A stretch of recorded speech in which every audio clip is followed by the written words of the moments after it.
हरिद्वार जाते हो, बालाजी जाते हो, किसी मंदिर पर जाते हो, अपने दुख को लेकर कि देवता मेरी कामना पूरी कर दे, अगर तूने पूरी कर दी तो मैं तेरी पूजा करूंगा।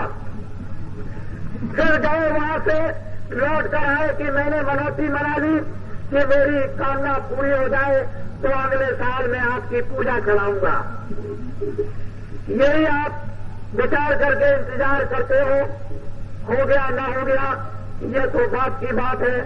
लेकिन आपको ये जानना चाहिए कि जब पर्चों में ही लिखा है कि एक कामना पूरी हो जाएगी, इस काबले को दर्शन दोगे और दर्शन करोगे, तो क्या बात ये कोई अंधकार की है या अज्ञान की है या कोई झूठी है? ये वही स्थान है कि मैं 8 वर्ष पहले इसी स्थान पर आया था और ये कहकर के भारी भीड़ में गया था कि मैं फिर लौटकर आपके यहां आऊंगा। मैंने अपना वचन आपके लिए खोकर में पूरा कर दिया कि मैं दोबारा लौटकर फिर आऊंगा और मैं फिर बहुत दिन के बाद आ गया। आपको ये सोचना चाहिए था और सोचते भी रहे होंगे कि बाबा जी कह गए थे अभी तक नहीं आए, तो मैं कोई बैठ नहीं गया था, चुप नहीं गया था। देश बहुत बड़ा है, गांव बहुत है, नर नारी बहुत है, लोगों में प्रेम जाग गया, लोग इतनी मांग करते हैं कि 365 दिन साल में मैं कहां तक जाऊं और भागूं, किस तरह की मेहनत करता हूं तो कामना पूरी हो जाएगी। अगर एक कामना तो पूरी हो ही जाएगी, लेकिन बाबा जी को संतोष नहीं, क्योंकि 1000 तकलीफें, 1000 दुख, हजारों किस्म की बीमारियां, हजारों किस्म के झगड़े, हजारों किस्म के उत्पात और हजारों किस्म का और वितंडाबाद। अगर एक तकलीफ चली जाए फिर भी तुम रोते रहोगे, तो बाबा जी ये और चाहते हैं आपके लिए कि 2-4 तकलीफें और आपकी चली जाए। बड़े ध्यान से सुनो, मनुष्य मंदिर बड़ा अनमोल है, बार बार नहीं मिलेगा। परमात्मा ने, काल भगवान ने इसको किराए पर दिया, ये मनुष्य मंदिर किराए पर दिया है। अगर किराए पर तुमको मिल गया और तुमने अपना काम नहीं किया तो तुम मनुष्य नहीं हो। बड़े दुर्भाग्यशाली के जीवन को तुमने खाकर और सो करके खत्म कर दिया।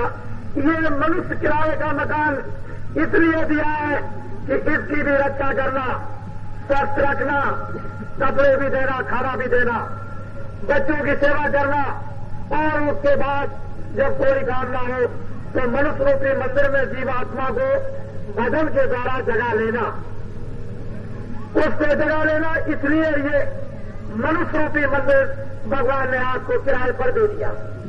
लेकिन तुम ये नहीं सोचते हो कि ये सब माया की छाया है, ये जो कुछ भी बाहर की आंखों को दिखाई देता है ये सब छाया माया नहीं, उसकी छाया है। जब समय पूरा हो जाएगा तो मकान मालिक हुक्म दे देगा, जाओ सिपाहियों मकान खाली करा लो।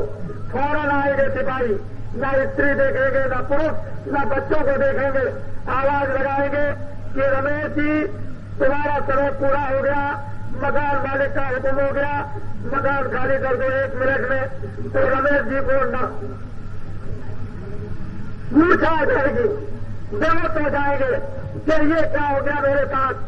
लोग देखेंगे तमाशा कि रमेश जी को क्या हो गया, वो अंदर से कहेगा 1 मिनट में निकलो।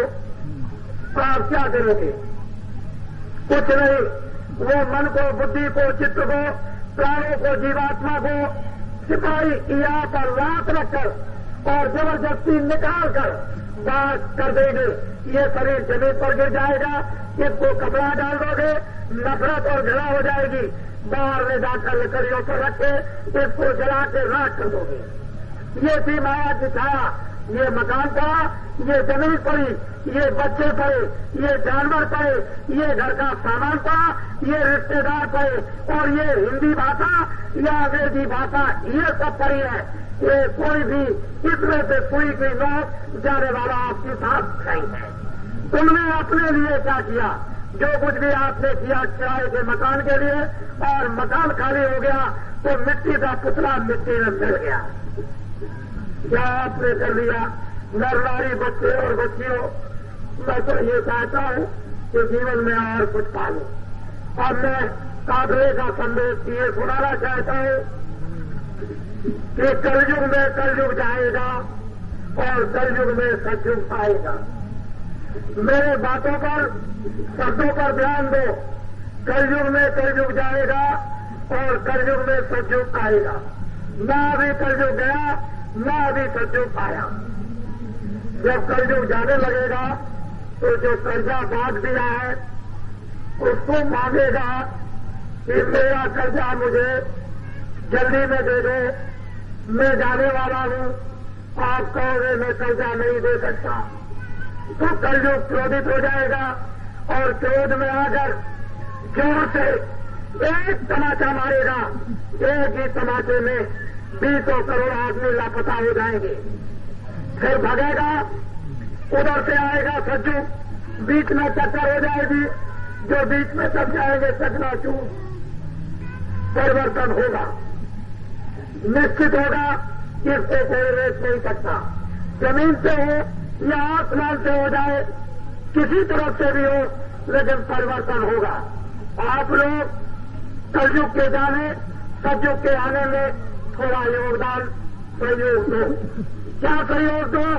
कि जल्दी जल्दी जो भी कोई रास्ते में मिल जाए, कहीं दूसरे गांव में मिल जाए, वहां ये बता दो कि बाबा जी का नाम तुलसीदास इस किराए के मकान का आश्रम मथुरा में है।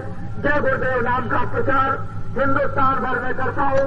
वो मेरा नाम नहीं, न आता है एकता एक परमात्मा का, ईश्वर का, भगवान का, धर्म का, ये उसका नाम है। मैं उसका प्रचार करता हूं। उन्होंने कहा कि कलयुग जाएगा और सतयुग आएगा। अगर तुम थोड़ी सी मदद कर दो तो जल्दी जल्दी नरनारियों के कानों तक ये आवाज पहुंच जाए और मैं जल्दी से घोषणा कर दूं किस तारीख से कलयुग जाएगा और किस तारीख से सतयुग आएगा। परिवर्तन होगा। अभी आगे चलकर एक बहुत बड़ी भारी तकलीफ और संकट आ रहा, उसमें कोहराम मचेगा, उसमें हाहाकार मचेगा, उसमें त्राहिमाम मचेगा। महात्माओं की जरूरत उस समय पर आपको पड़ेगी। फिर इच्छा करोगे कि बाबा जी किधर से निकल गए, बाबा जी कहाँ मिलेंगे, तुम पूछते फिरोगे और तुम 100 मील तक दौड़ करके जाओगे। मैं तो अभी इच्छा करता हूँ कि आपसे मिलूं, लेकिन आपके निकट होता हुआ भी आप नहीं आ पाते हो, तो 100 मील तक लोगों को दौड़ना पड़ेगा। आपको अभी मालूम नहीं कि कलयुग के जाने और सतयुग के आने पर क्या क्या होगा। इसलिए जल, पृथ्वी, अग्नि, वायु, आकाश ये तुम्हारे अनुकूल हो जाए, तुमसे प्रसन्न हो जाए, तो ये क्या नहीं दे सकती है। यही जल, पृथ्वी, अग्नि, वायु, आकाश जब सतयुग में प्रसन्न थे तो सब जोगी थे, सब विज्ञानी थे, सब संपन्न थे, सब भरपूर थे। कोई तकलीफ शरीर की नहीं, कोई तकलीफ मन की नहीं, कोई आत्मा की तकलीफ नहीं, सब कृतार्थ रूप थे। लेकिन जब नियम बन गया पाप और पुण्य का, तो आपने न समझा पाप क्या है और न समझा पुण्य क्या है। अरे बच्चे और बच्चियों, जब तुम्हारा बच्चा गुजर जाता है तो तुमको कितनी तकलीफ होती है। तुम रोते और चिल्लाते हो कि मेरा बच्चा चला गया। अगर तुमने किसी जानवर के बच्चे को मार दिया तो उसकी माता दूध सूख जाता है अपने बच्चे के सोच में। तुम्हारा कोई अधिकार नहीं कि भगवान की बनाई हुई चीज मनुष्य तुम दे आ दो, ये तुम्हारा कोई अधिकार नहीं। तुम अगर मारोगे वो तुमको मारेगा, तुम काटोगे वो तुमको काटेगा, तुम आंख फोड़ोगे तुम्हारी आंख फोड़ेगा, तुम उसको खाओगे वो तुमको खाएगा, तुम चोरी करोगे वो तुम्हारी चोरी करेगा, तुम झूठ बोलोगे वो तुमसे झूठ बोलेगा, तुम बेईमानी करोगे वो तुमसे बेईमानी। जो जैसे कर्म तुम करोगे जिसके साथ, उसका बदला बदला में ब्याज कर्जे के चुकाना पड़ेगा। बड़े ध्यान से सुनो मोटी बात को। जब कलयुग कर्जा मांगेगा तो महात्मा चाहते हैं कि कर्जों के कर्जा मांगने से पहले ही तुम कर्जा चुका दो। महात्माओं के पास बूटी, महात्माओं के पास औषधि, उनके पास दवा रहती है और वो डाल देते हैं। ये पार का पार जितना कर्जा लगा होगा, महात्माओं की बूटी पड़ी कि जलकर खाक हो गया। फिर मांगेगा कर्जा कि मैं जा रहा हूं, मेरा दे दो, तो तुम कहोगे मेरे पास आपका कोई कर्जा नहीं। कहेगा मेरा कर्जा नहीं, कहोगे मेरे पास कुछ नहीं, अच्छा तलाशी दो। जब तलाशी लेगा कुछ नहीं निकलेगा तो आपका बाल बाका नहीं कर सकता। महात्मा कितने दयालु, कितना उपकार और परोपकार और कितनी सेवा करते हैं। महात्माओं ने तो कभी अपने को महात्मा नहीं कहा, वो तो सेवक कहते हैं कि मैं सेवक हूं। जो आपकी गंदगी को साफ करे उनका नाम सेवक, महात्मा आप कहते हो। वो महात्मा नहीं कहा करते हैं कि मैं महात्मा हूं। महात्मा आप जैसे एक पत्नी अपने पति को परमात्मा भी कहती है और पति भी कहती है और देवता भी बस इसी तरह से महात्मा को महात्मा भी कहते हैं, भगवान भी कहते हैं और देवता भी कहते हैं और गुरु भी कहते हैं। तो ये तो भक्तों की बात हो गई, लेकिन महात्मा ने तो कभी नहीं कहा। वो तो कहते हैं हम तुम्हारे सेवक हैं। इसलिए ना नारे बच्चे और बच्चियों, अब ये बताओ कि जब ये किराए का मकान खाली कर दिया जाएगा तो आप कुछ लेकर जाओ, ले जाओगे? कहो बच्चे ले जाओगे? अरे बच्चियों कुछ ले जाओगी? नहीं ले जाओगे। तो फिर इस बाजार में इतनी गंदी गंदी बोझे की चीजें खरीद कर सिर पर रखते हो, कौन ढोएगा, कौन उठाएगा अपना बोझा? आप अब ये करो कि मैं तुमको रास्ता बता दूं, मैं तुमको बेड बता दूं, मैं तुमको दरवाजा दे दूं, मैं तुम्हारी आंख साफ कर दूं, मैं तुम्हारे कान को साफ कर दूं, तुम्हारे मन को साफ कर दूं, तुम्हारे चित्त को साफ कर दूं। इस सफाई में मुझे दवा डाल लेने दो, या मुझसे दवा ले लो, तुम डाल लेना, तब भी सफाई हो जाएगी। अगर तुमने दवा लेकर डाल ली या दवा ली तो काम बन जाएगा। इनमें कौन काम मरने के पहले सीधे यहाँ से स्वर्ग में चले, वैकुंठ में जाओ, ब्रह्मा से मिलो, विष्णु से मिलो, शिव से मिलो, देवताओं से मिलो। ईश्वर का साक्षात्कार दरवाजा तो मिलना चाहिए, दरवाजा तो खुलना चाहिए, आंख तो खुलनी चाहिए, कान तो खुलना चाहिए। आप दवा ले लो, डाल लेना प्रेम के साथ में, कहीं रक्त बचेगा। तुम ये कहो कि मैं दवा नहीं डालूंगा, भूल जाऊंगा, तो मुझे डाल देने दो, मैं दवा डाल लूं। फिर तुम आज ही से घर में बैठकर लेट कर आज से शुरू कर दो। अगर तुम्हारा दरवाजा न खुल जाए तो मुझसे कहना, आंख खुल जाएगी, कान खुल जाएंगे, तब तुमको वो दिखाई देगा। वो क्या है? अलौकिक, अपार, भरदार ज्ञान का, शक्ति का। उसी के लिए पूजा पाठ, उसी के लिए दान पुण्य, उसी के लिए तीर्थ व्रत, रामायण गीता भागवत को पढ़ते हो कि मेरी मरने के बाद मुक्ति हो जाए, मोक्ष मिल जाए, स्वर्ग में चले जाए, वैकुंठ में चले जाए। लेकिन ऐसे नहीं जा सकते। वो तो महात्मा जब आपको अपना बनाएंगे और महात्मा तुम्हारे हो जाएंगे, तुम उनको अपना बना लो, वो तुम्हारे हो जाए। जिस तरह से तुमने बच्चा बना लिया, पत्नी बना ली, पति बना लिया, मित्र अपना बना लिया, इसी तरह से मित्र की तरह महात्माओं को अपना बना लो। या आप मेरे हो, महात्मा कहेंगे तुम मेरे हो, मैं तुम्हारी मदद करूंगा, तुमको सहयोग दूंगा, तुम घबराओ और चिंता मत करो। महात्मा आपको याद करेंगे और तुम उनको याद करो। तुम उनकी तरफ देखो, वो तुम्हारी तरफ देखे, और वो जो कुछ कहे उसको सुन लो और तुम अपनी बात सुना दो। काम जल्दी से बन जाएगा, देर नहीं लगेगी। तो इसलिए ये बताओ कि भगवान का भजन करोगे, बोलो, ठहर जाओ बच्चे। जो बच्चे स्कूल में पढ़ते हैं, 3 साल से फेल हो रहे,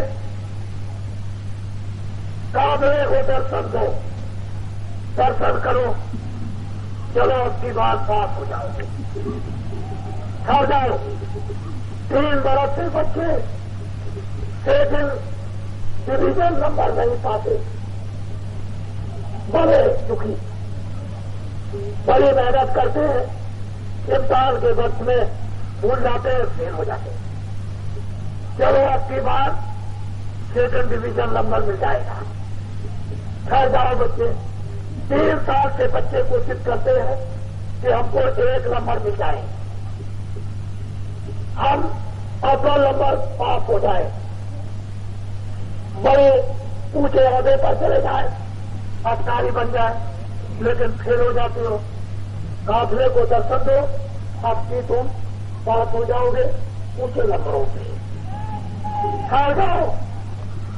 ये हमारे तुम्हारे माँ बाप प्रार्थना, ये बड़े दुखी है, पैरों से मालूम होता है कि आपके ऊपर बड़ा संकट है।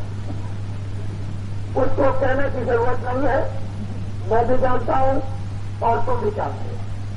जो बीमार है वो उस दुख को जानता है, और जो नमक पहचानता है उसको भी मालूम है कि क्या है तुम पूछो। उस पीड़ा को कोई भी जानता, कहने की जरूरत नहीं है। आपको बड़ी तकलीफ है, उसमें क्या होगा ये मैं आपको बाद में बताऊंगा। ये और सुनाना चाहता हूं कि तुम्हारे बच्चे स्कूलों में पढ़ते हैं, 1 करोड़ अब के पास होकर निकलेंगे स्कूल से, 1 लाख को नौकरी मिलेगी, 99 लाख बेकार घर में रहेंगे। अब बताओ 99 लाख बच्चे क्या करेंगे? फिर दूसरे साल 1 करोड़ बच्चे हिंदुस्तान में पढ़कर बाहर निकलेंगे, 1 लाख को नौकरी और 99 लाख बेकार। 2.5 वर्ष के अंदर 1 करोड़ 98 लाख बच्चे बेकार। बताओ, ये जनशक्ति भारत की एयरफोर्स बेकार चली जा रही है। इस पर आज हिंदुस्तान में लोग लड़ाई करते हैं, गद्दियों के लिए, बड़े पदों के लिए, शानदार बनने के लिए, चक्रवर्ती बनने के लिए, लेकिन भारत के होनहार तुम्हारे, जिनके लिए तुमने गर्मी बरसात में खून और पसीना बहाया, तुमने खाना और कपड़े नहीं पहने कि मेरे बच्चे पढ़ लिखकर विद्वान बन जाए और सुखी हो जाए और वो संपन्न हो, आराम से रहे। अरे ऐसे बच्चे तुम्हारे निराश हो जाएंगे, जनशक्ति का दुरुपयोग होगा, हो जाएगा, और वो राष्ट्र, समाज और वो परिवार कभी भी उन्नति नहीं करेगा। देश के लोगों को शांति के साथ लड़ाई झगड़ों को छोड़कर, विवादों को छोड़कर, प्रलोभनों को छोड़कर बच्चों के लिए विचार करना चाहिए कि इनकी जनशक्ति स्कूल से निकलने के बाद ही उपयोग में ले ली जाए, काम में ले ली जाए। तब तो माँ बाप संपन्न, बच्चे भी संपन्न, और ये रोते चिल्लाते रहे तो ये 4-5 साल में जो 4-5 करोड़ बच्चे बेकार सड़कों पर घूमेंगे तो ये संकट बन जाएगा। हम ये समझते हैं कि आगे समय बड़ा खराब आ रहा, इसलिए हम आवाज लगाते हैं, कलयुग जाएगा, सतयुग आएगा, कलयुग जाएगा, सतयुग आएगा। मैं क्या आवाज लगाता हूं कि इन बच्चों की जनशक्ति काम में ले ली जाए। वो वक्त और समय आएगा, एक भी बच्चा स्कूल से निकलकर घर में नहीं बैठ सकता, सबको काम में लग जाना पड़ेगा। मुझे कुछ नहीं चाहिए, और तुम क्यों सुनियो साधु संतों का आशीर्वाद लो। किस तरह से राम ने आशीर्वाद दिया और राम ने आशीर्वाद दिया किसने आशीर्वाद लिया और किसने आशीर्वाद दिया, इसी तरह से तुमको भी ऋषियों का आशीर्वाद लेना चाहिए। अगर आशीर्वाद मिल गया तो तुम संपन्न हो जाओगे, बरकत तुमको मिल जाएगी और सतयुग आएगा तो ये हीरे जवाहरात सोने चांदी सतयुग द्वापर त्रेता ये कलयुग के जो जल पृथ्वी अग्नि वायु आकाश में अपने दामन अंचल में छुपा कर रखा है, उस वक्त का ये सब इंतजार करते हैं कि तुम मुझे खुश करा दो इंसान मनुष्यों से, तो मैं इतना सोना चांदी हीरे जवाहरात